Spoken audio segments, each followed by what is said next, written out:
नमस्कार मंडळी, हा आहे नवीन व्लॉग. ह्यामध्ये आता तुम्ही बघितलं असेल टाईम आधी स्क्रीनवरती अराऊंड 5:15 वगैरे होऊन गेलेत आणि सकाळचे 5:15 मी बोलते. आणि आम्ही आता निघालो इलातमध्ये. इस्रायलमधलं इलात हे खूप एक असं फिरण्यासाठी एक फॅन्टॅस्टिक ठिकाण असं समजलं जातं. सो मी खूप ऐकून आहे ह्याच्याबद्दल. सो मी पहिल्यांदा ते एक्सप्लोअर करते आहे. आणि आता हे मी चालू केली आहे जर्नी. हे तेलावीपासून तेलावी सेंट्रल बस स्टेशनवरून बस आहे इलाजसाठी. 4 तासांचा प्रवास आहे काहीतरी बसनी. सो इथून आपण ट्रॅव्हल करणार आहोत आणि मी ह्या पूर्ण जर्नीमध्ये हा व्लॉग कव्हर करण्याचा प्रयत्न करते. So let's see how it will be and या. सो मंडळी, ह्या ज्या ग्रीन आहेत ॲक्च्युली तिकीट मी ऑलरेडी ऑनलाईन बुक केलं होतं. सो इथे आता इंग्लिश ऑप्शन आहे, दॅट इज गुड. आणि इथे हे काहीतरी पासवर्ड आणि हे ऑलरेडी मेसेजमध्ये आलं आहे, ते टाकून तिकीट प्रिंट करायचं आहे. पण अनफॉर्च्युनेटली ते प्रिंट होत नव्हतं आणि बरेचसे लोक आहेत प्रवास करणारे, सगळ्यांचाच तो प्रॉब्लेम होता. सो अशी मी आता बसमध्ये बसली आहे. 390 बस आहे आणि त्या आहेत इस्रायलमधल्या ह्या अशा बसेसचा आतमधला व्ह्यू. लाईक वरती खूप क्लीन बस असतात. इथे वरती स्टॉप असतं, एक बटन, म्हणजे जिथे जर स्टॉप आला आणि आपल्याला उतरायचं असेल तर त्याआधी ते बटन दाबायचं, म्हणजे ड्रायव्हरला कळतं की आपला स्टॉप आलेला आहे. आणि चार्जिंग स्लॉट आहे, परत लाईट, लॅम्प आणि असे सगळे वरती स्विचेस असतात. आणि असा हा बाहेरचा नजारा मॉर्निंगचा. सो आता हा सनराईज होतो आहे आणि खूप माझा हा इस्रायलमध्ये आल्यापासून मी खूप एकतर आळशी आहे सकाळी उठायला. आणि हा मी आज फिरायला जायचं म्हणून सकाळी उठलेली आहे. आणि हा सकाळचा माझा पहिला प्रवास आणि हा सनराईज, वा वा, खूप छान वाटतं आहे, खूप मस्त वाटतं. अगदी फ्रेश मॉर्निंगनी हा प्रवास सुरू केलेला आहे. So yes, enjoy.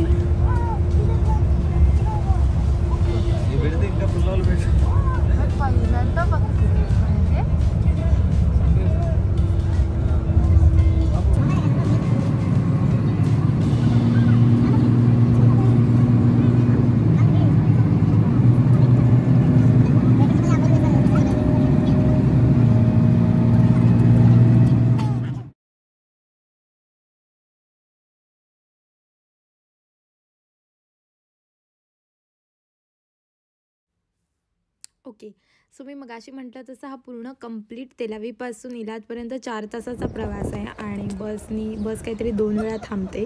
सो जसं आपण मुंबई पुणे किंवा मुंबई नगर असा कोणी प्रवास केला असेल तर लोणावळ्याला जसं स्टॉप घेते आपली बस, तसंच हे स्टॉप्स आहेत. आणि तसा हा इथे स्टॉप घेतला आहे. इथे मॅकडॉनल्ड पण आहे.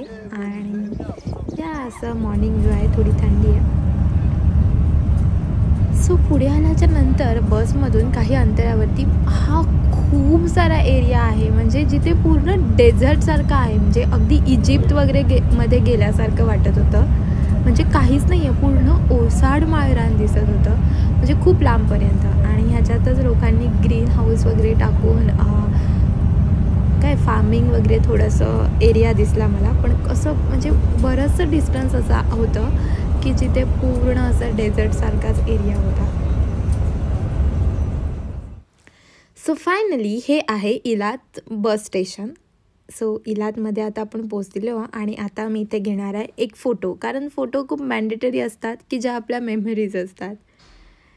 सो या, आत्ता मी हॉटेलमध्ये पोचलो. पहिल्यांदा गेलो, जवळच होतं बस स्टँडच्या इथे हॉटेल बुक केलेलं. मी रेडी झालेली आहे आणि आता आपण जाणार आहोत इथे जवळच्या बीचवरती.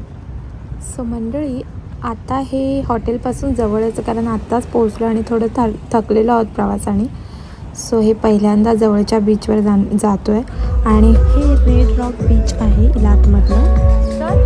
सो खूप सुंदर दिसतंय. हा इथे आईस मॉल आहे आणि हे पूर्ण पलीकडल्या साईडला बीच दिसतंय. इथे अगदी निळाशार बीच, म्हणजे निळाशार पाणी आणि निळाशार समुद्र मी पहिल्यांदा लाईफमध्ये बघते आणि खूप मस्त वाटतं. ते म्युझिक चालू आहे. इथे सध्या बेसाक हॉलिडे यांचा चालू आहे. आणि आपल्या इथे जसं हॉलिडेमध्ये सगळं चालू असतं आणि आपण मस्त शॉपिंग आणि हे सगळं करतो, इथे त्याच्या अपोजिट आहे आणि त्यात वीकेंड आहे. सो ह्यांचा शबात असतो आणि त्यात हा हॉलिडे, त्याच्यामुळे सगळं बंद आहे. बट वाव, समुद्राच्या लाटांचा आवाज, वारा आणि हे म्युझिक आणि खूप छान वाटतंय.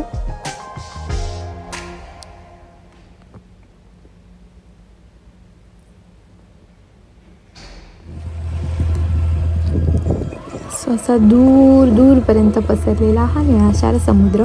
ॲक्च्युली पलीकडे त्या साईडला जिथे डोंगर दिसत आहेत त्या साईडला पूर्ण ते जॉर्डनची बॉर्डर आहे. आणि येस, आणि इथल्या ह्या बीचचं वैशिष्ट्य मला हे वाटलं की ना, इथे जर तुम्ही बघितलं पाण्यामध्ये तर असे वाळूपेक्षा असे स्टोन्स होते, पूर्ण असे वेगवेगळे कलरफुल स्टोन्स असतात ना, ते पूर्ण स्टोन होते. सो छान वाटलं.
सो हा आहे इलातमधला रेड रॉक बीच.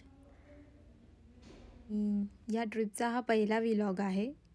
पूर्ण ट्रिपचा जर व्लॉग केला तर खूप मोठा होईल, त्याच्यामुळे मी स्प्लिट करते आहे. So stay tune for the next vlog. आणि येस, चॅनलला सबस्क्राईब करायला विसरू नका आणि कमेंट करून नक्की सांगा. चला भेटूया कधीतरी पुन्हा.